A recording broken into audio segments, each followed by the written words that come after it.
Hello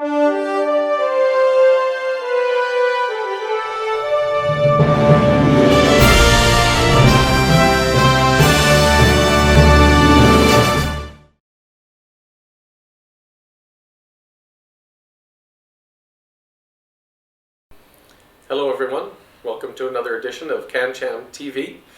Today I am especially honored and privileged to welcome CanCham board member, long-term CanCham member, Mr. Ralf Matthaes. Ralf, welcome. Thanks for having me. Thank you so much for your time today. You've been here a long time. You've been here 18 years? 20 years. 20 years in Vietnam. You've seen a lot. You've seen a lot of changes. Sure. In this country. What brought you first to Vietnam, to the region? Because you're from Canada? Yep, from Kitchener-Waterloo. Okay. Why I came to Vietnam? Well, long story short, I was born in Germany, and my parents and I emigrated to Canada back in 1969, and my parents had watched TV so that you can actually start to learn how to speak English, which obviously I haven't done that well since. But as a young kid, I thought Canada was all about cowboys and Indians and snow and Mounties, and watching TV, it was all about the American War in Vietnam. Yep. And then when I went to university, I somehow wound up majoring in communist government structures, which was kind of bizarre. And I was working for the Ministry of Finance when I read an article that Vietnam was starting to open up, and that was at the start of 1993. So what I did is I decided that I wanted to go to Vietnam to have a look, see what a real communist country actually worked like. I wanted to see what the war was about and go to some of those places that I grew up seeing on TV. So I arrived in January of '94 up in Hanoi. I bought a motorcycle and drove from Hanoi to Ho Chi Minh City over 3 months. And during that period of time, I fell in love with the place and decided to stay. Yeah, I think a very common scenario for many expats here. Just they come to Vietnam and there's something about this country that really makes you just. Absolutely. I think what's important to note is those of us who came without a job don't consider ourselves expats. I think what's interesting is you have definitely two types of people who come to Vietnam. Mm-hmm. Those who came to explore, Mm-hmm. to understand the culture, to have a different pace of life, if you will. Mm-hmm. And then obviously the expats, those who come with jobs to actually run companies and whatever else. Yeah. So I think there's a strong distinction there. I'm actually more in line with yourself. I came here actually with no job. I was living in South Korea at the time, and I came here on vacation, loved it, moved here, no job, just knew this was where I had to be. Vietnam gets into your blood, whether you like it or not, you know. It does, it does. So you did the motorcycle trip from Hanoi to Ho Chi Minh City. What made you stay in Ho Chi Minh City? What is it about Ho Chi Minh City that makes you like? This may sound obvious, but number one, the weather. My father always said that you don't have to shovel rain. Yep. Right? And coming from Ontario, which is a pretty snow-packed place, the weather here is absolutely phenomenal. Number two, and this goes back about 20 years, the level of curiosity, the level of energy, the level of interest that the Vietnamese had in terms of talking to foreigners, understanding foreigners, that was obviously a key. Another one is this culture is still very Asian. You cannot say that about a place like Malaysia or Hong Kong or Korea or so on and so forth. Vietnam is still very Asian, and it has a lot of Asian characteristics which are disappearing from a lot of other parts of Asia. So I would say weather, the people, the culture, the history. Vietnam's got over 4,000 year recorded history. Yeah. Canada has what, 400 years, 300 years? Maybe that, yeah. So pretty phenomenal history. So that's really what got me to stay. Yeah. It's just the exploration of such a unique and interesting culture. Yeah. Any favorite places around the country? I love Hoi An. Yeah. Favorite one as well? Hoi An, as you know, is almost the whole city is on the UNESCO a list of protected sites. It's got a long history of being a seaport, lots of arts, lots of entertainment, beautiful beach. So I love that. I love the Mekong Delta. Okay. Like they say about Canada, like 10,000 different shades of green, yeah, which is very interesting. Yeah, and I think what people forget is that Vietnam is not Hanoi and Ho Chi Minh City, which are the places they have a tendency to see. Yeah. Vietnam really is about the 70 million people who live out in rural Vietnam, and life there has not changed that much over the last 200-300 years. How often do you go out into the countryside? I'm married to a Vietnamese, and my kids are half Canadian, half Vietnamese. And my wife has a lot of relatives out in the Mekong Delta, so we try to get out there once every 2 months, because I think it's important to realize that living in Saigon or Hanoi, you live in the anomaly. Yeah. You don't live in what is Vietnam. And I think the beauty of Vietnam is actually outside of Hanoi and Ho Chi Minh City. It is in the countryside. And I think you also pick up more of the cultural nuances when you go out in the countryside.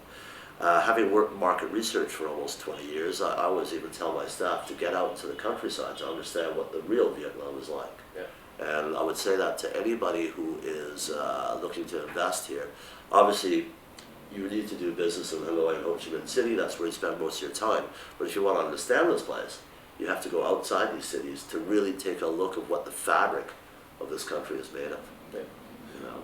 How would you describe the the people of Vietnam compared to maybe other Asian countries? Short. What makes them really unique and special? Because obviously they are special. We stayed here. We moved. We married lovely Vietnamese women. Well, I think one thing, the Vietnamese have a very good sense of humor. Very easy to laugh. Another one, the Vietnamese are incredibly energetic. Part of that is being young, but they have that Mandarin entrepreneurial spirit about them. Everybody wants to do business, which also means that in general they're quite hardworking, and they're willing to put their nose to the grindstone to make things happen. Culturally, look, this is a culture that's 4,000 years old that has a lot of its cultural heritage from Mandarin China. Now, the Vietnamese don't particularly like the Chinese, but there's a lot of similarities of the Mandarin culture. The Vietnamese are very attached to the land, and a lot of that comes from Buddhism and from animism. So it is all about the land. It is all about the family, ancestor worship, and whatnot. And because roughly 60% of the South is Buddhist, they have a very practical view on life. Yes, there's a level of superstition there, but they're very practical people. And I think when you look at a country that's had 2,000 years of conflict, the practicality of survival is very important, which say you may not have in other Asian cultures because they haven't had that, how shall I say, devastating history. Other things I think culturally, you just look at the food. Vietnam has got some of the rarest fruits in the world that don't exist anywhere else. So the eating habits, eating behaviors, the meal is the most important thing for the family, like it used to be in North America. Yeah. Okay, but the family eats together, partially because of necessity, but also because everything's shared. Sure. Yeah. So there's a lot of traditional values that still exist here, which may not in other countries. Good point. Yeah. Which I've actually found very refreshing, very nice. That it actually makes me think back to my childhood when the family sat together, ate together. It brings back very good memories. I quite enjoy it. That's how shall I say? It's still a very family-oriented culture. However, I will say, with the development and evolution of Vietnam economically, there is a level of greed that has come into the society, which is obviously not what we signed up for. But to be honest with you, you know, the people such as myself that came here a long time ago, you want to see the Vietnamese do well, you want to see them progress. So this is all part of evolution, you know, and you know, you just look at the living standard. I think a perfect example is when I came here, 63% of the population was living on or below the poverty line, and today that's about 14%. So if you talk about the single biggest change in Vietnam's economics, culture, whatever, it's the poverty eradication and the increase in the standard of living. Now, it's still not anywhere near to say Canada or whatnot, but my God, very few people lack for food. You know, very few people lack for the bare basic necessities. I mean, you know, I think 30% of the population was outside of the electronic grid when I arrived here, and now almost everybody is. You know, so like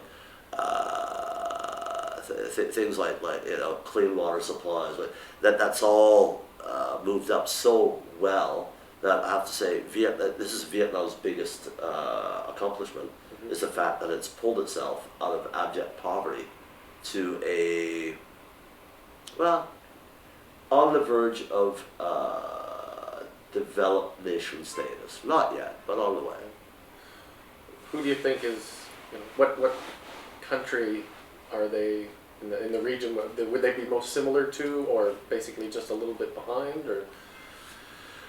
Well, I think maybe the best comparison, and there really isn't a comparison because Vietnam's got such a unique history. Right. But if I look at Thailand, okay, Thailand, population of 60 million, very similar split, urban and rural, if you will. I mean, more urban in Thailand. But I would say that Vietnam is probably 15 to 20 years behind Thailand, but catching up rapidly. Another comparison you could make is the eastern China seaboard. Okay. Because if you look at China, I mean, you know, to be fair, in 1980, Vietnam and China were almost on par. But in 1980 is when China took off, and Vietnam only started taking off in the late 90s. So I would say it's roughly about 20 years behind the eastern seaboard of China. Well, if you take a look at the rest of China, it's certainly on par or above. All right. Yeah. Okay. So. Okay. Well, how about one last point about you personally? As a Canadian expat living in Vietnam for 20 years, what have been your biggest challenges living in a foreign country, living in Vietnam? I would say first and foremost, actually, the language. Vietnamese is a difficult language, as you know. You've got 7 accents. It's a very tonal language, so it's hard to learn Vietnamese unless you really apply yourself. For me, in terms of personal challenges, I've had very few.